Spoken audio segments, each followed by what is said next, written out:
আমরা অতি সত্বর প্রোগ্রামটি সম্পূর্ণ করতে চেষ্টা করছি।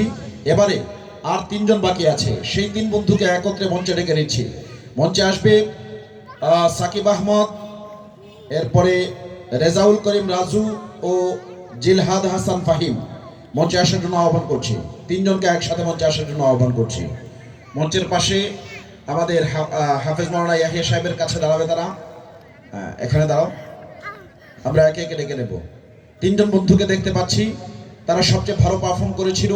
আজ আমরা বিচারক হিসেবে নিয়ে এসেছিলাম দেশের সর্বশীর্ষ বিচারক হিসেবে যারা কাজ করে থাকেন হাফেজ কারি জহিরুল ইসলাম সাহেবকে। তিনি বিচার কার্য পরিচালনা করেছেন। তার নাম্বারিংয়ের মধ্য দিয়ে কোনো প্রকার কাটাকুটি ছাড়া আমরা আজকে এখানে ফলাফলটা ঘোষণা করছি। সেই তিন বন্ধুর চেহারা এখানে দেখা যাচ্ছে। একজন আছেন সাকিব আহমদ। সাকিব আহমদ কে? সাকিব আহমদ। আচ্ছা, আরেকজন হচ্ছেন রেজাউল করিম রাজু। রেজাউল করিম রাজু, হ্যাঁ। আরেকজন হচ্ছেন জিলহাদ হাসান ফাহিম। এই তিনজন বন্ধুর মধ্য থেকে সকলেই আশা করে এসেছে আমি যেন এখানে প্রথম হই, এটাই তো? আচ্ছা, আপনাদের কি মনে হয় আজ যারা শুনেছেন এখানে প্রথম কে হবে মনে হয় আপনাদের? বলতে পারবেন? আপনাদের কার মনে আপনাদের বিবেক কি বলছে, আপনাদের বিচার কি বলছে, কে প্রথম হতে পারে? দেখি মেলে কিনা। এখানে তিনজন আছে।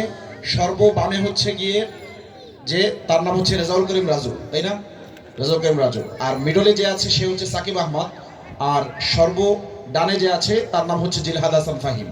এখানে কে প্রথম হতে পারে? সর্বডানে নাকি মিডলে নাকি একেবারে বামে? মিডল। এই যে গোলাপি জুব্বা পরা, সে প্রথম হতে পারে, তাই না? আচ্ছা, আর আর কার কি ধারণা? সর্বডানে মানে এই যে নীলাভ সবুজ যে কাপড় পরে আছে সে? আচ্ছা, ক্রিম কালারের পাঞ্জাবি পরা, তার সম্পর্কে আপনাদের মন্তব্য কি? এখানে একজন বলছেন সে হবে প্রথম, সেকেন্ড হবে সে। আচ্ছা, মাশাআল্লাহ। আরেকজন বলছেন সে হবে প্রথম। তো সর্ববামে যে দাঁড়িয়ে আছে এই বন্ধুটির নাম হচ্ছে গিয়ে আমাদের রেজাউল করিম রাজু, তাই না? বলা যায় না কে কি পাচ্ছে।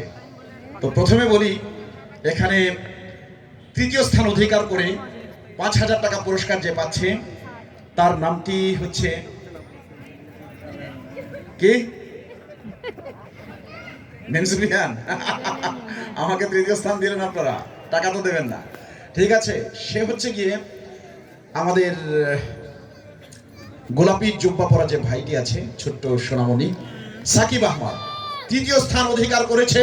তার জন্য আকাশ বাতাস প্রকম্পিত করে মারহাবা। তার জন্য নগদ ৫,০০০ টাকা। আরেকটু কণ্ঠ ছেড়ে মারহাবা, নারায়ে তাকবীর, দ্বীন ইসলাম, শানে কুরআন। মাশাআল্লাহ, মাশাআল্লাহ। এবারে আর মাত্র দুজন বাকি আছে। মোটামুটি দুজনের প্রত্যেকে মনে করছে আমি তো প্রথম না হলে তো অন্তত দ্বিতীয় হবে, সেজন্য দুজনেই খুশি। ঠিক আছে, তাহলে দ্বিতীয় কে হচ্ছে আর প্রথম কে হচ্ছে সেই বিষয়টা এখন আমরা আপনাদের সামনে প্রকাশ করব। একজনের নাম বললেই তো আরেকটা বের হয়ে যাবে, তাই না? তাহলে একজনের নাম বলি যে দ্বিতীয় স্থান অধিকার করেছে। কে? সবুজ নাকি ক্রিম কালার? সবুজ, সবুজ নীলাম, তাই না? সবুজ আব নীল যেটা তুমি। আচ্ছা, ঠিক আছে, তাহলে জিলহাদ হাসান ফাহিম দ্বিতীয় স্থান অধিকার করেছে। জিলহাদ হাসান ফাহিম, তার জন্য আবার আকাশ বাতাস কাঁপিয়ে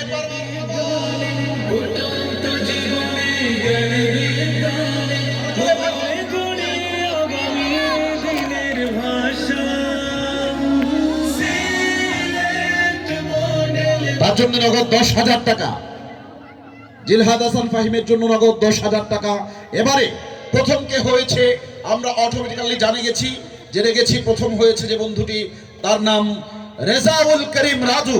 রেজাউল করিম রাজু পাচ্ছে নগদ ১৫,০০০ টাকা। সকলে চিৎকার করে একটা বার কথা রাখুন, জোরে বলুন সকলে, সব হবে। করে যদি বলেন আপনারা সব হবে, সকলে বলি মাশাআল্লাহ, মাশাআল্লাহ। কাঙ্ক্ষিত একটা মারহাবার আওয়াজ পেলাম আজকে আপনাদের থেকে। সম্ভবত এখানে ম্যাক্সিমাম শ্রোতা যারা আছেন তারা ভদ্র শ্রেণীর মানুষ। এরা কথা বলেন ধীরে ধীরে, নিচু আওয়াজে। একেবারে কম কথা বলেন, সেজন্য আজকে এখানে খুব বেশি মারহাবা হচ্ছে না, খুব বেশি তাকবীর হচ্ছে না, তাই না? ভদ্র শ্রেণীর মানুষেরা কম কথা বলে হিসেবে এটা হতেই পারে, অসুবিধা নেই, আমরা খুশি আছি। এখন আমরা এই তিন বন্ধুকে একসাথে মঞ্চে আসার জন্য আহ্বান করছি। এখন আমাদের সামনে কথা রাখবেন বিশিষ্ট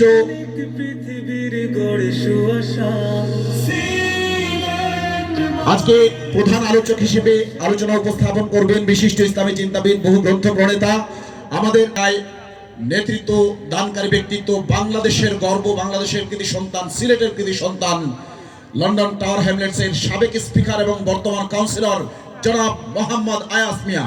জনাব মোহাম্মদ আয়াস সাহেবকে তার কথা রাখার জন্য অনুরোধ করছি।